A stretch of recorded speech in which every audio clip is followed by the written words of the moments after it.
Mi hija me llamó y dijo: «Mamá, me voy a casar mañana. Vendí tu casa para pagar la boda y la luna de miel». Yo simplemente me reí. Ella no tenía idea de que la casa que había vendido, en realidad, pertenecía a la persona que menos esperaba. Entonces le pregunté, con calma: «¿Olvidaste a quién pertenece realmente esa casa?». Fue en ese momento cuando el pánico se apoderó de ella. Pero antes de continuar, asegúrate de que ya estás suscrito al canal y escribe en los comentarios: ¿desde dónde estás viendo este video? Mi nombre es Isabel Castillo y tengo 65 años. Pasé la vida entera construyendo todo desde cero, ladrillo a ladrillo, peso a peso. Soy viuda desde hace 15 años y crié a mi única hija, Fernanda, sola desde que ella tenía 12 años. Trabajé en 2 empleos durante años. Me sacrifiqué de todas las formas posibles para que a ella no le faltara nada. Renuncié a vacaciones, a ropa nueva, a relaciones. Todo por ella. Nunca imaginé que un día mi propia hija sería capaz de traicionarme de la forma más cruel posible. La primera vez que noté algo extraño fue hace unos 4 meses. Fernanda, que en ese entonces tenía 29 años, me llamó pidiéndome que agregara su nombre en mis cuentas bancarias. «Mamá, es solo para facilitar las cosas si necesitas algo y yo tengo que resolverlo por ti», dijo ella con esa voz dulce que siempre me derretía. «Te estás haciendo mayor y yo me preocupo». Dudé por un momento. Algo dentro de mí gritaba que aquello no estaba bien, pero era mi hija, mi única hija, la niña que cargué en brazos, a la que enseñé a caminar, a la que consolé en todas las noches difíciles. ¿Cómo no iba a confiar en ella? Terminé aceptando. La segunda señal llegó unas semanas después. Fernanda apareció en casa con su novio, un muchacho llamado Javier que había conocido hacía apenas 6 meses. Él tenía 32 años, trabajaba en una startup en la Ciudad de México y era de ese tipo que habla mucho, pero dice poco. Mientras conversábamos en la sala, noté cómo sus ojos recorrían cada rincón de la casa. Los muebles, los cuadros, el piso de madera que yo misma había elegido años atrás. «Esta casa debe valer unos 5 millones de pesos. Fácil», comentó él casualmente, como si estuviera evaluando un producto en una tienda. «El mercado inmobiliario en esta colonia solo sube de valor». Sentí una incomodidad inmediata. «Es mi casa», respondí con firmeza. «No tengo interés en venderla». Fernanda se rió, apretando la mano de él. «Claro que no, mamá. Javier solo está comentando». Pero la mirada que intercambiaron entre sí me dejó con un nudo en el estómago. Entonces llegó el domingo que lo cambió todo. Yo tenía el hábito de verificar mis cuentas bancarias todos los domingos por la mañana mientras tomaba mi café. Ese domingo específico, a principios de noviembre, mi corazón casi se detuvo cuando miré la pantalla de la computadora. Mi cuenta de ahorros, aquella donde guardaba 1.200.000 pesos que acumulé a lo largo de décadas ahorrando cada centavo, trabajando hasta el agotamiento, guardando el dinero del seguro de vida de mi marido, mostraba un saldo de apenas 3.000 pesos. Mi cuenta corriente estaba prácticamente en ceros, apenas 200 pesos. Mis manos temblaban mientras tomaba el teléfono y llamaba al banco. La ejecutiva, una chica simpática llamada Lupita, accedió a mi historial. «Doña Isabel, veo aquí que se hicieron varias transferencias en los últimos 2 meses, todas autorizadas por la aplicación usando la contraseña de la cuenta. Los valores fueron a una cuenta conjunta a nombre de Fernanda Castillo y Javier Sánchez». Me quedé muda. Simplemente colgué el teléfono. Me senté allí en mi cocina durante horas, mirando la pared, sintiendo como si el suelo hubiera desaparecido bajo mis pies. ¿Cómo pudo mi hija hacer esto? ¿Por qué? Yo le di todo: mi juventud, mi salud, mis sueños. ¿Y así era como me pagaba? Mi celular sonó a la mañana siguiente. Era Fernanda, y su voz estaba extrañamente animada, casi eufórica. «Mamá, tengo una noticia increíble. Javier y yo nos vamos a casar». Sentí que se me cerraba la garganta. «¿Cuándo?» «Mañana. Decidimos no esperar más. Va a ser una ceremonia hermosa en un resort en la Riviera Maya. ¿Sabes, mamá, sobre el dinero de tus cuentas? Ella hizo una pausa. Tuve que usarlo. La boda cuesta cara y la luna de miel también. Pero no te preocupes, tienes tu pensión. Mi sangre se heló. Y hay una cosa más, continuó ella, como si estuviera comentando sobre el clima. Vendí la casa. El mundo se detuvo. ¿Hiciste qué? Vendí la casa, mamá. Conseguí un excelente trato, 5 millones de pesos.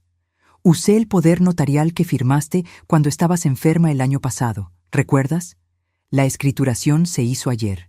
Tienes 30 días para salir. Recordé vagamente un período en el que estuve muy enferma con una gripe fuerte, casi neumonía. Fernanda me había llevado al hospital y me había ayudado con varios papeles. Yo tenía fiebre, estaba confundida, tomando medicamentos fuertes. ¿Acaso firmé algo sin darme cuenta? El dinero de la casa va para el enganche de un departamento hermoso que encontramos en Polanco, continuó ella. Oye, tengo que irme, mamá. La organizadora de la boda me está llamando. Hablamos después de la luna de miel, ¿va? Bye. La llamada se cortó. Me quedé sentada allí, sosteniendo el teléfono, sintiendo un peso aplastante en el pecho. Y entonces, algo extraño sucedió. Comencé a reír. Primero bajito, después más fuerte, hasta que las lágrimas escurrían por mi rostro. Fernanda no tenía idea de lo que acababa de hacer. Aquella casa que vendió, la que ella creía que era mi única propiedad, valuada en 5 millones de pesos, no era donde yo realmente vivía. Era un inmueble que compré hace 12 años como inversión, un departamento de 3 recámaras que yo rentaba a una familia. Estaba registrado a mi nombre para fines de impuestos, pero los inquilinos tenían un contrato válido por más de 18 meses. Mi verdadera casa, aquella donde yo estaba sentada en ese momento, pagada y valuada en casi 8 millones de pesos, estaba registrada en un fideicomiso a nombre de mi madre. Fernanda ni siquiera sabía que este inmueble existía. Mi hija ambiciosa acababa de cometer el mayor error de su vida. La risa fue desapareciendo poco a poco, dejando atrás algo más frío, más duro. Me levanté de la silla y fui hasta mi despacho. Abrí el archivo donde guardaba todos los documentos importantes. Tomé la carpeta con los contratos de renta, los comprobantes de pago de los inquilinos, la escritura del departamento que Fernanda había vendido. Verifiqué también los documentos de la casa donde yo vivía. Todo estaba en orden, registrado en el fideicomiso que mi madre había establecido años atrás, antes de fallecer. Yo era la administradora y beneficiaria, pero la propiedad no estaba directamente a mi nombre. Fernanda creció en esta casa, pero aparentemente nunca entendió la estructura legal detrás de ella. Respiré hondo y comencé a hacer una lista de lo que necesitaba hacer. Primero, denunciar el robo en el Ministerio Público. Segundo, contactar al Departamento de Fraudes del banco. Tercero, contratar a un abogado. Cuarto, avisar a los inquilinos del departamento sobre lo que estaba pasando. Quinto, reunir todas las pruebas del fraude que Fernanda cometió. Pero mientras escribía, mi mano disminuía el ritmo. ¿Realmente quería mandar a mi propia hija a la cárcel? El pensamiento me causaba náuseas físicas. A pesar de todo, ella todavía era la bebé que amamanté, la niña a la que ayudé con la tarea, la adolescente cuyos sueños apoyé. Entonces recordé su voz en el teléfono, alegre, despreocupada. Tienes tu pensión. Como si robar los ahorros de una vida entera de su propia madre no fuera gran cosa. Como si dejarme sin techo fuera solo un pequeño inconveniente. ¿Qué tipo de persona había criado? Esa noche mal pude dormir. Me quedé imaginando la cara de Fernanda cuando descubriera lo que había hecho. ¿Sentiría remordimiento? ¿Pediría disculpas? ¿O me culparía de alguna forma diciendo que yo la había engañado? A la mañana siguiente, llamé al banco a las 9 en punto. Necesito reportar fraude y robo en mis cuentas, dije a la ejecutiva. Y necesito un historial completo de todas las transacciones de los últimos 6 meses. Claro, doña Isabel. Lamento mucho lo ocurrido. Vamos a iniciar una investigación inmediatamente. Enseguida, llamé al licenciado Roberto Mendoza, Un abogado que conocía de mi club de lectura. Le expliqué toda la situación, desde el dinero robado hasta la venta fraudulenta del departamento. Hubo una pausa del otro lado de la línea. Isabel, esto es muy serio. ¿De cuánto dinero estamos hablando? 1.200.000 pesos robados. 5 millones en ganancias de una venta fraudulenta de inmueble. Dios mío, sí, te voy a ayudar. Ven a mi despacho esta tarde. Colgué el teléfono y me miré en el espejo del pasillo. Mi cabello canoso estaba bien peinado, mis ojos castaños claros y determinados. Yo parecía una abuela gentil y bondadosa. Fernanda se había olvidado de que las abuelas gentiles también saben pelear cuando es necesario. Mi hija se iba a casar ese día. Perfecto. Que aprovechara la fiesta, que pensara que había ganado. Yo esperaría, reuniría mis fuerzas y entonces le mostraría exactamente lo que sucede cuando se traiciona a la mujer que te dio la vida. El despacho de Roberto quedaba en un edificio moderno en Reforma. Me senté frente a él y puse mi carpeta de documentos sobre la mesa. Él leyó todo con expresión cada vez más seria, haciendo anotaciones en su libreta. «Isabel, esto es peor de lo que imaginé», dijo finalmente, quitándose los lentes. «Tu hija falsificó documentos para vender una propiedad que no tenía derecho de vender. Esto no es solo fraude civil, es un delito penal. Ella puede recibir de 5 a 10 años de prisión». «Lo sé», respondí en voz baja, «pero necesito entender todas mis opciones antes de decidir cómo actuar». Roberto asintió. «Vamos a hacer lo siguiente. Primero, registrar el fraude en el banco para bloquear cualquier transacción futura. Segundo, entrar en contacto con la notaría que hizo la venta del departamento. Ellos necesitan saber que la venta fue fraudulenta. Tercero, levantar una denuncia ante el Ministerio Público. ¿Y qué hay de los compradores del departamento? Ellos probablemente van a demandar a Fernanda por fraude cuando descubran que hay inquilinos con contrato válido. Pueden demandar a la notaría también. De cualquier forma, Fernanda será responsable por el valor total de la compra, más daños y perjuicios. Roberto se recargó en la silla. «Isabel, necesito preguntarte, ¿estás segura de que quieres seguir con esto? Es tu hija». Lo miré a los ojos. Ella robó mis ahorros e intentó dejarme en la calle. ¿Qué tipo de hija hace eso? Pasamos 2 horas preparando documentos. Cuando salí del despacho de Roberto, ya había registrado reclamaciones de fraude tanto en el banco como en la notaría. La denuncia formal se haría a la mañana siguiente. Mientras caminaba hacia mi coche, mi teléfono sonó. Era Fernanda. «Mamá, ¿por qué el banco me está llamando sobre una investigación de fraude? ¿Qué está pasando?». Respiré hondo, manteniendo la voz firme.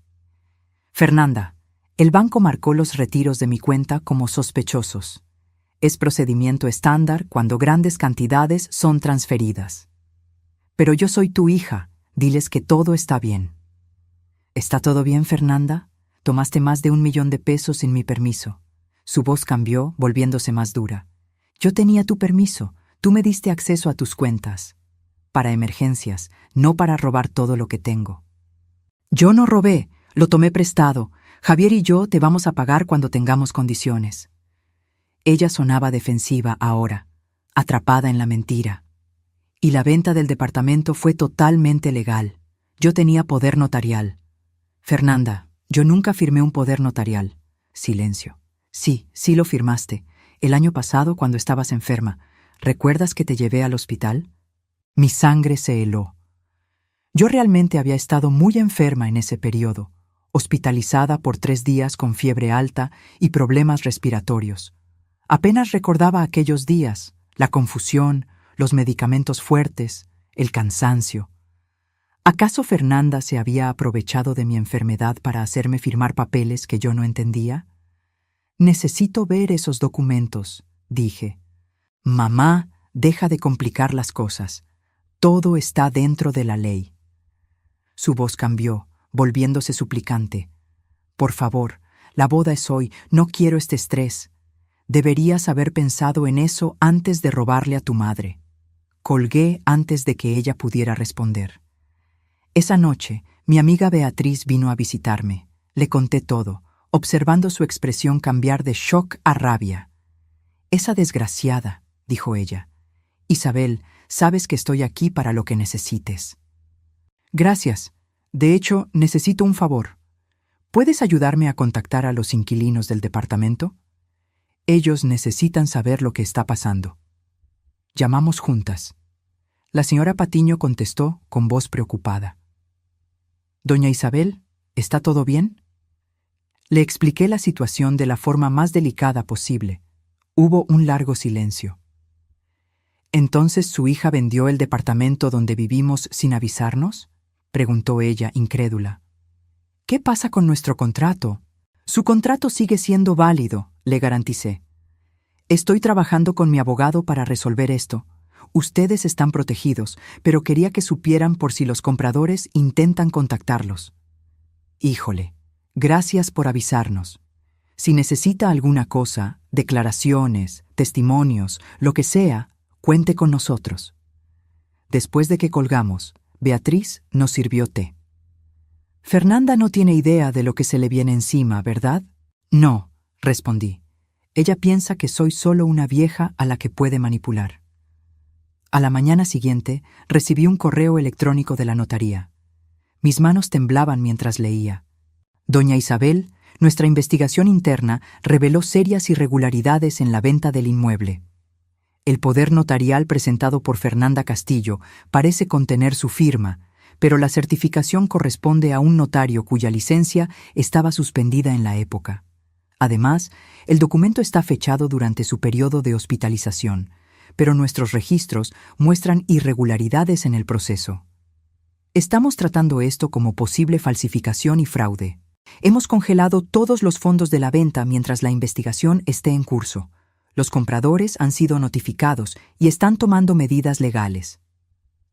Reenvié el correo a Roberto con una sola línea. Ella falsificó todo. Esa era la prueba que yo necesitaba. Fernanda no había sido solo imprudente o moralmente cuestionable. Ella había cometido fraude premeditado. Había llevado documentos falsos a mi cama de hospital, haciéndome firmar papeles en blanco mientras yo deliraba. Y después los falsificó. Mi teléfono vibró. Un mensaje de Fernanda. «Mamá, necesitamos hablar. ¿Puedes venir a la boda hoy, por favor? Quiero que estés aquí». Miré el mensaje por un largo tiempo. Ella me quería en su boda. La boda que estaba pagando con mi dinero robado. La fiesta que estaba realizando mientras yo lidiaba con el caos de sus crímenes.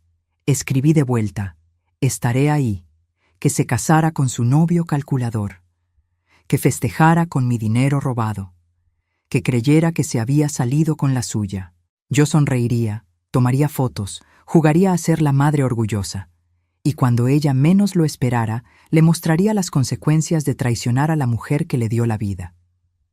La boda fue exactamente como imaginé: cara, ostentosa y vacía de afecto genuino. El resort en la playa brillaba con decoración blanca y dorada. Yo vestía mi mejor vestido azul marino y llegué puntualmente. Fernanda estaba deslumbrante en un vestido de novia que probablemente costó 70,000 pesos. Mis 70,000 pesos. Javier estaba a su lado con un traje claro, sonriendo como si no tuviera ninguna preocupación en el mundo. Cuando me vio, Fernanda vino corriendo. «¡Mamá! ¡Viniste!». Me abrazó fuerte. «Estoy tan feliz de que estés aquí. Sé que las cosas se pusieron raras, pero hoy es un nuevo comienzo para todos nosotros». Me aparté observando su rostro. ¿Ella realmente creía eso? ¿Creía que robarme era solo una cosa rara? «Felicidades, Fernanda», dije calmadamente. «Te ves hermosa». Javier se unió a nosotros, sonriendo. «Isabel, qué bueno que viniste. Fernanda estaba preocupada de que estuvieras molesta con, bueno, ya sabes, el dinero y el departamento. Pero es todo para mejor, de verdad. Tú ya no necesitas ese lugar tan grande y nosotros podemos construir nuestro futuro». «Qué considerado», respondí, manteniendo el tono agradable, pero la mirada fría. La ceremonia fue breve. Me senté en la primera fila, viendo a mi hija prometer amar y honrar a ese hombre que la había ayudado a traicionarme. Durante la recepción, conversé educadamente, Bebí champaña a la que ni le sentí el sabor. Tomé fotos que nunca más quería ver. Entonces, justo cuando cortaron el pastel, mi celular vibró. Un mensaje de Roberto. La fiscalía abrió la carpeta de investigación. Se están preparando los cargos de fraude. Puedes proceder. Miré a Fernanda, riendo con sus amigas, completamente ajena a lo que estaba por venir. Todavía no, pensé. Deja que disfrute este momento. Sería su último momento feliz por un buen tiempo. La confrontación ocurrió 4 días después. Fernanda y Javier aparecieron en mi puerta sin avisar. Fernanda parecía furiosa. La expresión de Javier era de puro cálculo frío. ¿Qué demonios hiciste? Fernanda prácticamente gritó, pasando por mi lado. La notaría bloqueó el dinero de la venta. Están diciendo que el poder fue falsificado. Nos van a demandar. Cerré la puerta calmadamente. Tal vez porque fue falsificado de verdad. Tú firmaste esos papeles. Firmé papeles en blanco mientras deliraba de fiebre, sin saber qué eran. Te aprovechaste de tu madre enferma. Javier dio un paso al frente. Esto es ridículo. Fernanda te estaba ayudando. Estás vieja, Isabel. Ya no puedes administrar tus finanzas o tus bienes. Te estábamos haciendo un favor. ¿Un favor? ¿Robando mis ahorros? No es robo si estás tan senil que no puedes cuidar de eso sola, dijo Fernanda fríamente. Su máscara había caído, revelando a la persona fría y calculadora por debajo. Tú eres mi madre. Todo lo que tienes debería venir a mí eventualmente. Nosotros solo lo necesitábamos ahora. Entiendo, dije en voz baja. Entonces ese era el plan desde el inicio. Robar a la propia madre y construir su vida con su dinero. Javier se rió, una risa áspera. ¿Crees que eres tan lista? ¿Vas a retirar esas acusaciones o vamos a hacer de tu vida un infierno? Vamos a decir a todo el mundo que tienes demencia. Vamos a declararte en estado de interdicción. Vamos a meterte en un asilo. Sentí un escalofrío recorrer mi espalda. ¿Eso es una amenaza? Es una promesa, dijo Fernanda con voz baja y amenazadora. Mamá, estoy tratando de ser buena onda. Solo dile al banco y al notario que cometiste un error. Di que autorizaste todo, y así podemos seguir adelante. ¿Y si no lo hago? Fernanda se acercó, quedando muy cerca de mí. Vas a descubrir qué tan difícil puede ponerse tu vida. Nosotros también tenemos abogados. Vamos a mantenerte atrapada en los tribunales por años. Vamos a gastar todo el dinero que te queda en honorarios. Vamos a asegurarnos de que todos sepan que eres una vieja confundida que no recuerda lo que firmó. Por un momento, sentí miedo genuino. No de sus amenazas. Yo tenía pruebas a mi favor, sino de en lo que mi hija se había convertido. Aquella mujer rabiosa y amenazadora era una extraña con el rostro de Fernanda. Pero yo no había sobrevivido 65 años siendo débil. Salgan de mi casa, dije, con voz firme como el acero. Los dos, ahora. Mamá, lárguense de aquí. La fuerza de mi voz me sorprendió hasta a mí misma. Tienen 5 segundos antes de que llame a la policía. 1, 2. Se fueron. Javier soltando groserías y Fernanda con la cara roja de rabia. En cuanto su coche se alejó, me senté pesadamente en el sofá, con las manos temblando. La máscara había caído. Ahora sabía exactamente con quién estaba lidiando. Llamé a Roberto a la mañana siguiente. Levanta la denuncia penal, registra todas las acusaciones. Quiero que sean procesados con todo el rigor de la ley. ¿Estás segura? Absolutamente. En los días siguientes me concentré en recuperar mis fuerzas. Leí libros, cuidé de mi jardín, comí con Beatriz. Necesitaba fortalecerme, tanto física como emocionalmente. La confrontación me sacudió más de lo que quería admitir. Pero mientras regaba mis plantas, sintiendo el sol de la tarde en el rostro, sentí algo crecer dentro de mí, una determinación fría y absoluta. Fernanda y Javier habían tomado sus decisiones. Ahora tendrían que enfrentar las consecuencias. Una semana después de la confrontación, Fernanda llamó. Su voz era diferente, más suave, casi infantil. La voz que usaba cuando era pequeña y quería algo. Mamá, ¿podemos hablar, por favor? Pensé en colgar. En su lugar dije, te escucho. He pensado mucho sobre todo, sobre lo que hice. Ella hizo una pausa y percibí emoción genuina en su voz. ¿O sería solo buena actuación? Estaba equivocada, mamá. Ahora lo veo. Dejé que Javier me influenciara. Dejé que el estrés de la boda me volviera loca. Pero tú eres mi mamá, nunca debí haber hecho eso. Su voz se quebró. Perdóname, mamá. Por favor, ¿podemos arreglar esto? Una parte de mí, la parte que recordaba arrullarla cuando era bebé, de enseñarle a caminar, de celebrar cada logro suyo, quería creer. Quería perdonar inmediatamente y hacer que todo volviera a la normalidad. Pero yo había aprendido la lección sobre la confianza ciega. ¿Qué es exactamente lo que estás proponiendo, Fernanda? Te devuelvo el dinero, todo. Javier y yo vamos a pedir un préstamo si es necesario. Y en cuanto al departamento, yo lo resuelvo. Te garantizo que los compradores no demanden. Yo me encargo de todo. Ella hablaba rápido, con urgencia. Por favor, cancela la investigación policial. Mamá, no puedo tener antecedentes penales. Eso va a arruinar mi carrera, mi vida entera. Deberías haber pensado en eso antes de cometer fraude. Lo sé. Perdóname, pero por favor, dame una oportunidad de arreglarlo. No destruyas mi vida por causa de un error. Como si robar a la propia madre fuera solo un error. ¿Cuánto tiempo te va a tomar devolver el dinero?, pregunté. Tal vez 6 meses, máximo 1 año. Necesitamos tiempo para conseguir el préstamo. Fernanda, no tienes 6 meses. La investigación ya está en curso. Su voz cambió nuevamente, volviéndose desesperada. Entonces, ¿qué quieres? Dime solo qué es lo que quieres. Lo que yo quería era a mi hija de vuelta, la verdadera Fernanda, aquella que existía antes de Javier, antes de que la ambición envenenara su corazón. Pero esa persona tal vez nunca existió. Quiero el reembolso total en 30 días, dije. Cada centavo que tomaste, más intereses. Quiero una confesión por escrito de lo que hiciste. Quiero que enfrentes las consecuencias. Eso es imposible. No conseguimos ese dinero en 30 días. Entonces debiste haberlo pensado antes de robar. Dios mío, eres cruel. La desesperación se transformó en rabia.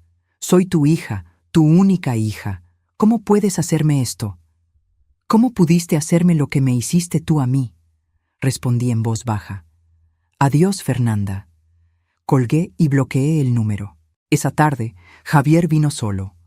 Vi desde la ventana cuando bajó del coche, vistiendo traje e intentando parecer profesional. Tocó el timbre varias veces antes de que yo abriera. Isabel, necesitamos hablar como adultos. Intentó una sonrisa. ¿Puedo pasar? No. Él parpadeó sorprendido. Estoy tratando de resolver esto aquí. Habla conmigo desde la entrada. Su mandíbula se tensó. Mira, sé que piensas que soy un vividor que manipuló a tu hija, pero yo amo a Fernanda, de verdad, y estoy tratando de salvarla de este desastre. Su expresión se endureció. ¿Entiendes lo que los cargos criminales le van a hacer? ¿A su carrera? ¿A nuestro futuro? Sí, respondí. Es exactamente por eso que deben hacerse. Javier me miró fijamente y luego se rió, una risa fría y amarga. ¿Sabes una cosa? Fernanda tenía razón sobre ti. Eres una vieja egoísta que no soporta ver a su hija feliz. Estás tan amargada y sola que quieres arrastrarla al fondo contigo. ¿Terminaste? Te vas a arrepentir de esto, siseó él. Cuando Fernanda esté en la cárcel, cuando nuestra relación esté destruida para siempre, te vas a dar cuenta de que elegiste el dinero en vez de a tu propia hija. Vas a morir sola y va a ser tu culpa. Adiós, Javier. Le cerré la puerta en la cara. Esa noche, Beatriz vino con su esposo Fernando y otras parejas de nuestro grupo de amigos. Trajeron comida, vino y algo más valioso, solidaridad. Escuchamos lo que está pasando, dijo Beatriz dándome un largo abrazo. Queríamos que supieras que no estás sola. Nos sentamos en la sala y conté todo. No solo los hechos, sino el dolor, la traición, la culpa de demandar a mi propia hija. Ellos escucharon sin juzgar. «Estás haciendo lo correcto», dijo Fernando firmemente. «Lo que Fernanda hizo fue criminal. Si lo dejas pasar, estarás diciendo que ella puede traicionar a cualquier persona sin consecuencias». Mariana, otra amiga, asintió. «Mi prima le robó a su madre. La tía la perdonó, no hizo nada. Lo hizo de nuevo 5 años después, solo que peor. Algunas personas solo aprenden con las consecuencias». Su apoyo me envolvió como una cobija caliente. Yo no estaba loca, no era insensible. Era una mujer protegiéndose de alguien que había probado no ser de confianza, aunque esa persona fuera mi hija. Cuando se fueron, Beatriz me apretó la mano. «Sé fuerte, Isabel. Estás haciendo lo más difícil, pero es lo correcto». Esa noche me fui a dormir sintiendo algo que no sentía hace semanas. Paz. Una paz fría y dura. Fernanda y Javier intentaron manipulación, amenazas y culpa. Nada funcionó porque yo tenía algo que ellos no entendían. Principios, amor propio y amigos que me recordaban mi valor. A la mañana siguiente llamé a Roberto. Sin acuerdos, sin concesiones. Vamos a proceder con el proceso completo. «Entendido», dijo él. «Isabel, por lo que vale, creo que eres increíblemente valiente». ¿Valiente o derrotada? No estaba segura, pero sabía que no retrocedería. Lo intentaron una vez más. Un domingo por la mañana, cuando la colonia estaba tranquila, vi desde la ventana a Fernanda y Javier subiendo la entrada de coches con pasos cuidadosos. Fernanda traía flores. Javier tenía una caja de chocolates. Ofrendas de paz. Casi no abro, pero la curiosidad ganó. ¿Qué nueva estrategia habrían inventado? «Mamá». La voz de Fernanda era suave, sus ojos rojos como si hubiera llorado. «Por favor, danos solo 5 minutos. Es todo lo que pedimos». Contra mi sentido común, los dejé entrar. Nos sentamos en la sala, ellos en el sofá, yo en el sillón, manteniendo distancia. Fernanda puso las flores en la mesa. Gerberas rosas, mis favoritas. Claro que se acordó. «Mamá, nos equivocamos», comenzó Fernanda, «en todo. La forma en que te hablamos, las cosas que dijimos, fue imperdonable». Se inclinó hacia adelante. «En las últimas semanas no he podido dormir. Me quedo pensando en lo que hice, en cómo te lastimé. Eres mi madre. Me criaste sola. Me diste todo. Y yo te pagué con traición». Era exactamente lo que yo quería escuchar. Entonces, ¿por qué sonaba ensayado? Javier habló a continuación, con voz baja. «Isabel, yo también te debo una disculpa. Fui terrible contigo. Dije cosas crueles. La verdad es que tenía miedo». Miró sus manos. «Mis padres son humildes. Crecí sin nada. Cuando conocí a Fernanda, vi una oportunidad de tener una vida mejor y presioné demasiado. Forcé cosas que no debí». «¿Cosas que la convenciste de hacer?», pregunté en voz baja. «Sí», admitió él, mirándome a los ojos. «Fue idea mía. El dinero, el departamento. Fernanda no quería. Yo la convencí. Dije que no te haría falta, que tú querías que ella fuera feliz». Su voz falló. «Estaba equivocado. Perdóname». Fernanda extendió la mano. No la tomé. «Mamá, queremos arreglar esto. Estamos dispuestos a hacer lo que sea necesario. Ya pedimos una segunda hipoteca sobre nuestro departamento. Podemos darte 1 millón de pesos en 2 semanas. El resto va a tardar, pero vamos a pagar cada centavo». «Con intereses», añadió Javier rápidamente. «Lo que te parezca justo». «¿Y los cargos criminales?», pregunté. El rostro de Fernanda se cerró. «Es eso, mamá. Si tengo antecedentes penales, pierdo mi trabajo. Trabajo con ventas corporativas. Me van a despedir inmediatamente. ¿Y cómo te voy a pagar de vuelta? ¿Cómo voy a tener un futuro?». Ella sostuvo mi mano. «No estoy pidiendo perdón. No lo merezco. Pero te ruego que me des una oportunidad de arreglarlo sin destruir todo mi futuro. Por favor, mamá». «Queremos tener hijos», dijo Javier. «Fernanda quiere darte nietos, pero ella no puede hacer eso desde la cárcel». Nietos. La palabra me golpeó como un puñetazo. Yo soñaba con ser abuela, con cargar a los bebés de Fernanda, con transmitir historias de nuestra familia. Ellos sabían exactamente dónde atacar. Piénsalo bien, insistió Fernanda. ¿Realmente quieres que tus nietos visiten a su madre en la cárcel? ¿Quieres que crezcan sabiendo que fue la abuela quien puso a su madre tras las rejas? Analicé a los dos. La actuación era buena. Las lágrimas de Fernanda parecieron genuinas. El remordimiento de Javier pareció real. Claramente habían ensayado todo. Pero noté pequeños detalles. La forma en que los ojos de Javier se volteaban hacia el reloj.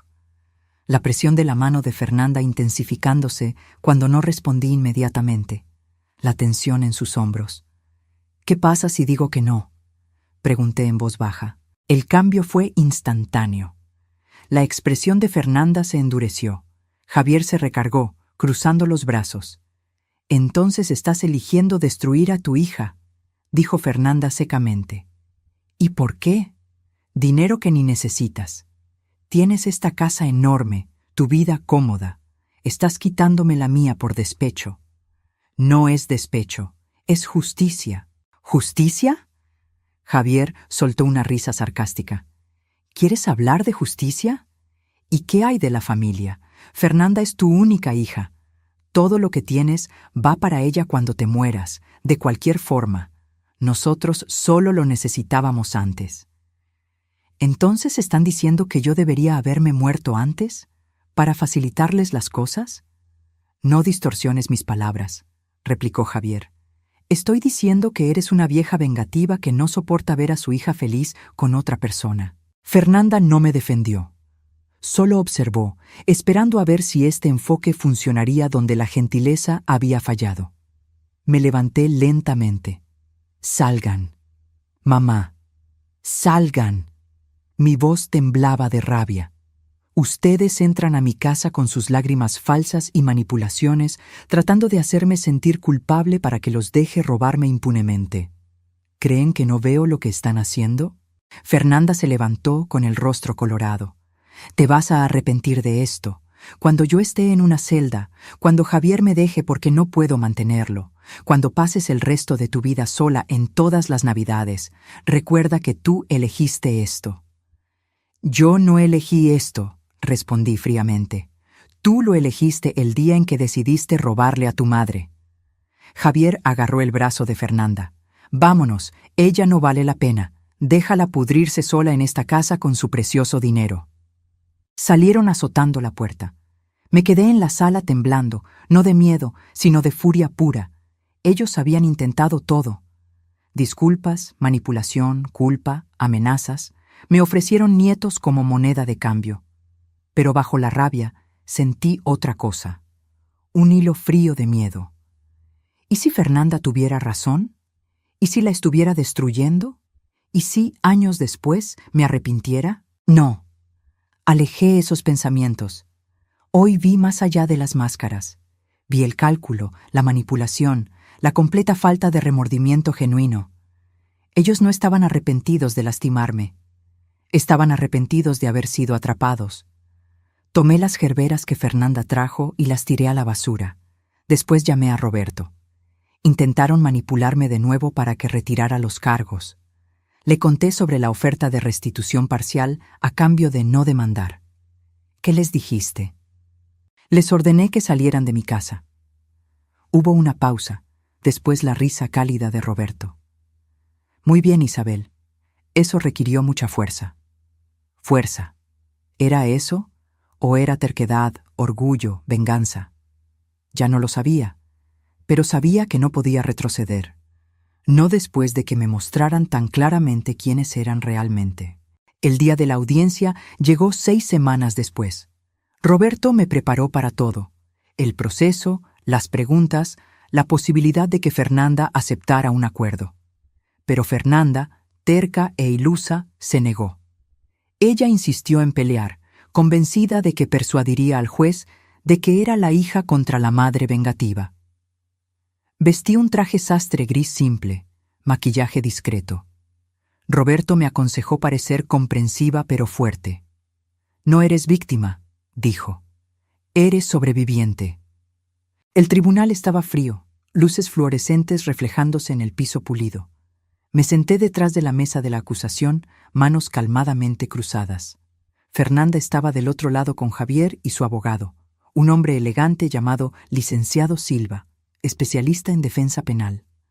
Cuando los ojos de Fernanda encontraron los míos, vi algo inesperado, miedo genuino, perfecto. Ella estaba empezando a entender que aquello era real. La fiscal, doctora Andrea Cortés, había construido un caso sólido.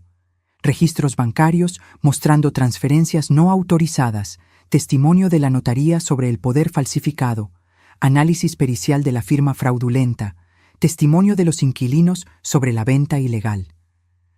La estrategia de defensa de Fernanda quedó clara.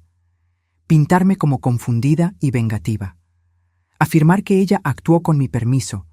Sugerir que yo estaba arrepentida de haber ayudado a mi hija. El LIC, Silva, hizo su declaración inicial. Damas y caballeros, este es un caso de malentendido familiar. Isabel Castillo le dio a su hija Fernanda acceso a las cuentas y la autorizó a administrar sus bienes. ¿Por qué? Porque ella tiene 65 años, vive sola, necesitaba ayuda. Fernanda no le robó a su madre, actuó con su bendición. Pero ahora, influenciada por terceros y sufriendo de confusión mental relacionada con la edad, la señora Castillo reescribió la historia. Sentí la rabia hervir, pero mantuve la expresión neutra. El juicio transcurrió metódicamente. Andrea llamó testigo tras testigo. El representante del banco testificó que llamé inmediatamente después de descubrir la desaparición de los fondos, trastornada. El representante de la notaría explicó los documentos fraudulentos. La perito en caligrafía mostró cómo mi firma en el poder no correspondía a la normal. Estaba temblorosa, incierta, congruente con alguien enfermo. Entonces llegó mi turno. Subí al estrado, puse la mano sobre la Biblia, juré decir la verdad. Andrea me guió por la historia con delicadeza, pero firmeza. Expliqué mi relación con Fernanda, mi orgullo por haberla criado sola, mi devastación al descubrir la traición. Señora Castillo, ¿usted dio permiso para que Fernanda retirara 1.200.000 pesos? No, respondí claramente, nunca. ¿Usted dio permiso para que ella vendiera el departamento rentado? No, ese inmueble genera renta que complementa mi pensión. Jamás autorizaría la venta. ¿Usted firmó un poder notarial dando a Fernanda control sobre sus finanzas? No conscientemente. Fui hospitalizada con fiebre alta. Fernanda trajo papeles diciendo que eran formularios del hospital. Yo estaba casi inconsciente. No recuerdo haber firmado nada. El LIC. Silva me interrogó agresivamente, intentando pintarme como vengativa y confundida. Pero yo estaba preparada. Mantuve la calma. Respondí directamente. Nunca perdí la compostura. ¿No es verdad, señora Castillo, que usted resiente el matrimonio de Fernanda? No. Resiento que Fernanda haya robado mis ahorros. ¿Ustedes ya discutieron sobre su relación? Ya conversamos, pero no sobre su elección de marido, sobre robo y fraude. Usted es una mujer solitaria, ¿no? Vive sola, sin familia cercana más allá de Fernanda. Estoy satisfecha con mi vida. Ser independiente no me vuelve vengativa. El LIC. Silva intentó varios enfoques, pero nada funcionó. Yo tenía la verdad de mi lado. Entonces, Fernanda subió al estrado. El LIC. Silva contó la versión de ella. Cuánto se preocupaba por mí, cómo pedí ayuda con las finanzas, cómo me alegré de ayudar con la boda. La actuación de Fernanda fue impecable, conmovedora. Entonces, Andrea interrogó y todo se desmoronó. Señorita Castillo, usted testificó que su madre pidió ayuda para administrar las finanzas. ¿Cuándo exactamente hizo ella esa petición? Fernanda dudó. Venía sucediendo desde hacía meses. ¿Puede proporcionar documentación de ese acuerdo? ¿Correos, mensajes, cartas? Fue verbal. Entiendo. ¿Y el poder notarial? Usted dijo que ella firmó voluntariamente en el hospital. Sí. Pero la certificación notarial se hizo en una notaría cuya licencia estaba suspendida. ¿Cómo fue eso posible? El rostro de Fernanda palideció. No sé. Tal vez haya un error. ¿Un error? ¿O usted falsificó la autenticación después de obtener la firma bajo falsos pretextos? Yo no falsifiqué nada. Señorita Castillo, hablemos sobre la venta del departamento. ¿Usted informó a los compradores sobre los inquilinos con contrato válido? Pensé que habían sido notificados. ¿Por quién? El agente inmobiliario debería haber notificado. Usted se estaba presentando como propietaria, con autoridad para vender. ¿No tenía la responsabilidad de divulgar todos los hechos? Fernanda tartamudeaba, contradiciéndose, su historia desmoronándose. Andrea insistió. La verdad es que usted sabía exactamente lo que estaba haciendo. Falsificó documentos, vendió una propiedad que no le pertenecía, robó los ahorros de su madre. Todo para financiar su boda, ¿no es verdad? No, yo estaba ayudando a mi madre. ¿Ella quería ser robada? ¿Quedarse sin techo? El LIC. Silva argumentó, pero el daño estaba hecho. La jueza vio a Fernanda entrar en pánico, contradecirse, ser desenmascarada como mentirosa. Cuando los alegatos finales terminaron, sentí una calma extraña. Todo había terminado. No el juicio. La jueza aún decidiría, sino mi participación en este pesadilla. Yo había dicho la verdad, presentado pruebas, rehusado ser manipulada. Lo que sucediera ahora estaba fuera de mi control. La jueza deliberó por 2 días. Cuando regresó para dar la sentencia, su rostro estaba solemne pero convicto. En cuanto a la acusación de robo calificado, encuentro a la acusada culpable. En cuanto a la acusación de fraude, encuentro a la acusada culpable.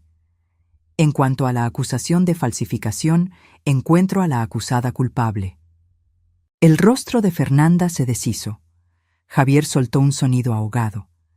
Me quedé completamente inmóvil, sintiendo el peso de aquella palabra resonar. Culpable, culpable, culpable. La jueza Fernández programó la sentencia para 2 semanas después. Fernanda fue liberada bajo fianza, pero la realidad ya la había golpeado. Ella iría a prisión. Su vida, como la conocía, había terminado. Afuera, los reporteros esperaban. Roberto me avisó que estarían allí. El caso había atraído atención. Madre anciana demanda a hija por robo. Señora Castillo, ¿cómo se siente sobre el veredicto?, preguntó un reportero. Me detuve, pensé, y luego hablé claramente. Siento que se hizo justicia. Lo que mi hija hizo fue criminal. Ella traicionó a la persona que más la amaba y debe enfrentar las consecuencias. ¿Tiene algún mensaje para otras familias lidiando con abuso financiero? Sí, no estás obligado a proteger a personas que te hacen daño, aunque sean familia, especialmente si son familia. Amor sin límites no es amor, es complicidad. Roberto me guió hasta el coche, alejándonos del caos. La audiencia de sentencia fue brutal. La jueza, una señora de cabello canoso, escuchó testimonios de ambos lados. Los inquilinos describieron el estrés de casi perder su hogar. Los compradores del departamento describieron la pesadilla financiera que Fernanda había creado. Describí la traición, el abuso de confianza, la devastación emocional. Entonces, el LIC. Silva presentó una petición de clemencia. Fernanda se levantó, voz temblorosa, pidió disculpas. Esta vez, sus lágrimas parecieron genuinas. Su señoría, sé que jamás podré deshacer lo que hice. Traicioné a mi madre, la mujer que sacrificó todo por mí. Dejé que la ambición y el mal juicio destruyeran nuestra relación. Comprendo que debo ser castigada.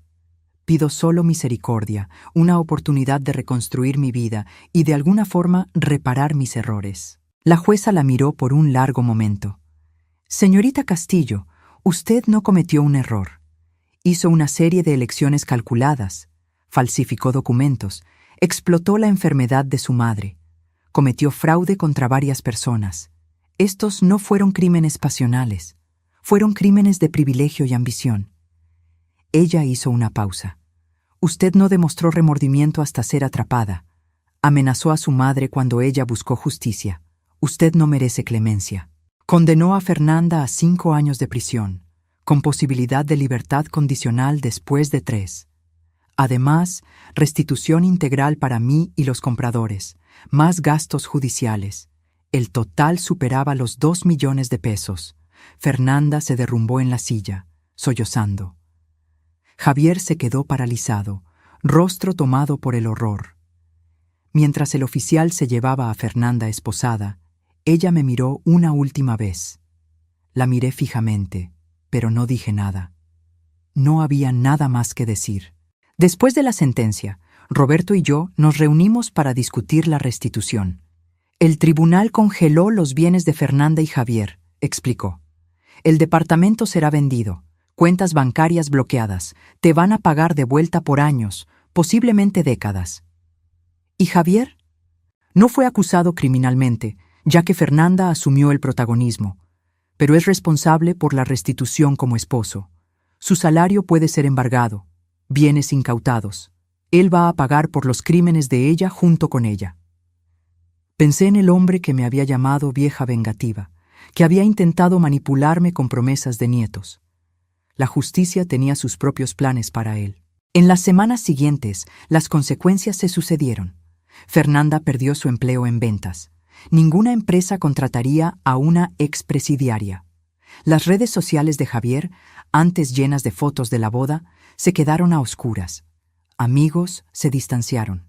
Su departamento fue vendido con pérdidas en remate. Recibí el primer pago de restitución, 200,000 pesos de la venta. Tardaría años en recuperar el total, pero el sistema funcionaba. Los inquilinos me enviaron una tarjeta. Gracias por tener el coraje de defender lo que es correcto.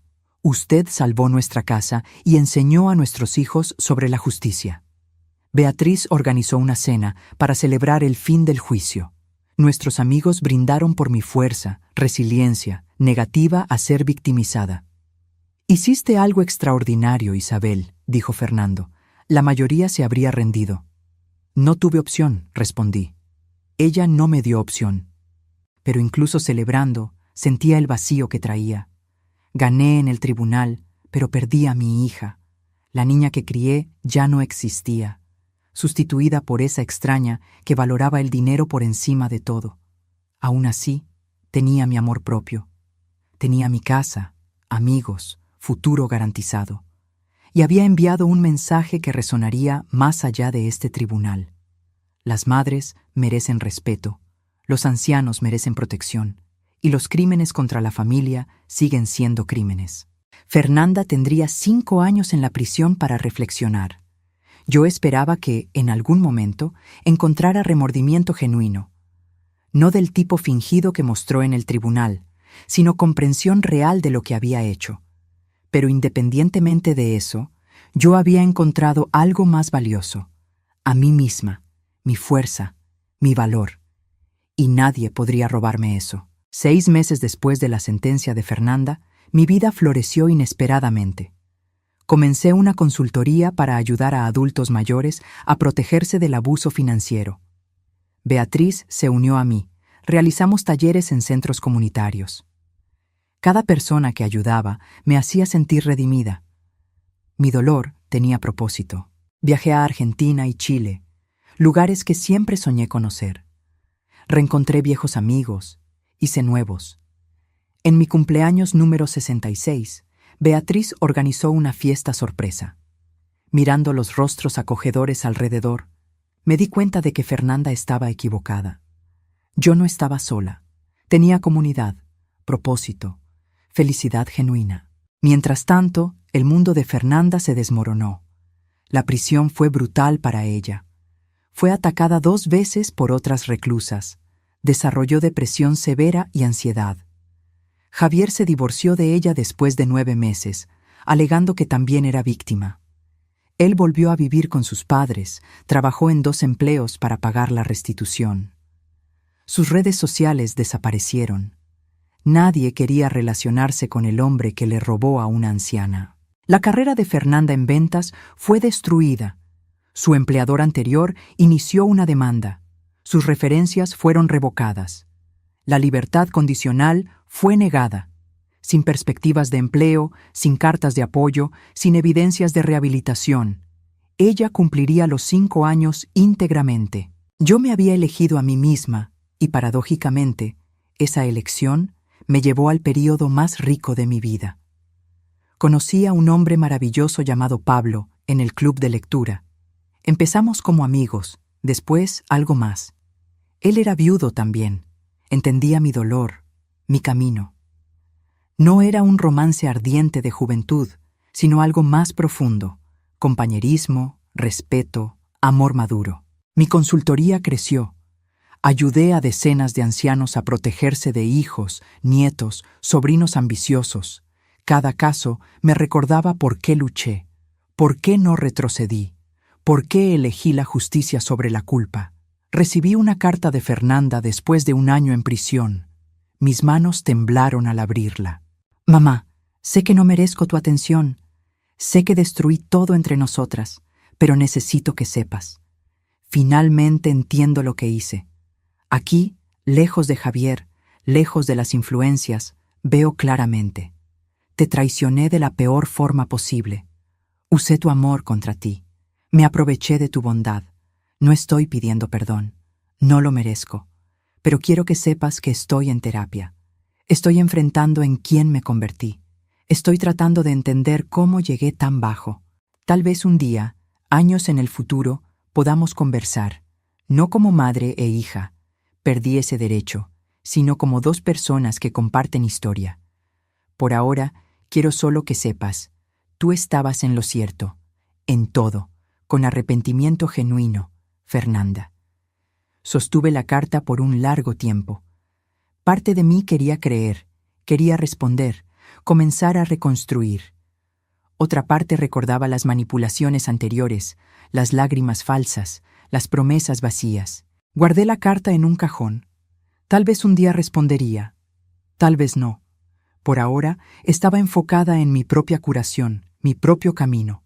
Mirando hacia atrás ahora, entiendo lo que pasó. Amé a Fernanda tan completamente que me olvidé de enseñarle a amarme también. Di sin límites, sacrifiqué sin restricciones y al hacer eso, crié a alguien que creía tener derecho a recibir. La mayor lección que aprendí: amor sin respeto no vale nada. Familia sin integridad no tiene sentido. Y a veces la elección más dolorosa también es la correcta. Mi hija está en la prisión porque cometió delitos. No porque soy vengativa, sino porque ella eligió la ambición en vez del amor. No destruí su vida. Ella lo hizo sola. Recibí la restitución completa después de 3 años. El departamento vendido, salarios embargados, activos liquidados. 1.200.000 pesos de vuelta, más intereses y daños. Usé parte para expandir mi consultoría, parte para viajar, parte para invertir en el futuro. Fernanda salió de prisión después de 4 años con libertad condicional anticipada por buen comportamiento. No entramos en contacto. Ella reconstruyó su vida lejos de mí, lejos de la ciudad. Escuché que trabaja en una pequeña tienda, vive sola, todavía paga la restitución poco a poco. Pablo me pidió matrimonio en mi cumpleaños número 68. Acepté sin dudar. Nos casamos en una ceremonia pequeña, solo amigos cercanos, en la misma casa que Fernanda pensó que había vendido. A veces pienso en ella. Me pregunto si está bien, si encontró paz, si el arrepentimiento de la carta era genuino. Pero no busco respuestas. Algunos puentes, una vez quemados, no pueden ser reconstruidos. Y está bien. Construí una vida nueva, más rica y más verdadera que cualquier cosa antes. Tengo amor, propósito, comunidad. Tengo respeto propio que nadie puede robar. Y si tuviera que hacer todo de nuevo, elegiría el mismo camino. Porque elegirme a mí misma no fue egoísmo, fue supervivencia, fue justicia, fue amor propio. La verdadera pregunta no es si perdonaría a Fernanda, es si puedo perdonarme a mí misma por haber tardado tanto en defenderme. Y la respuesta es sí. Todos los días, un poco más, sí. Ahora, si te gustó esta historia, haz clic en suscribirse y dime en los comentarios qué parte te dejó con la boca abierta. Ah, Y no olvides convertirte en miembro para tener acceso a videos exclusivos que no subo aquí. Te espero allá.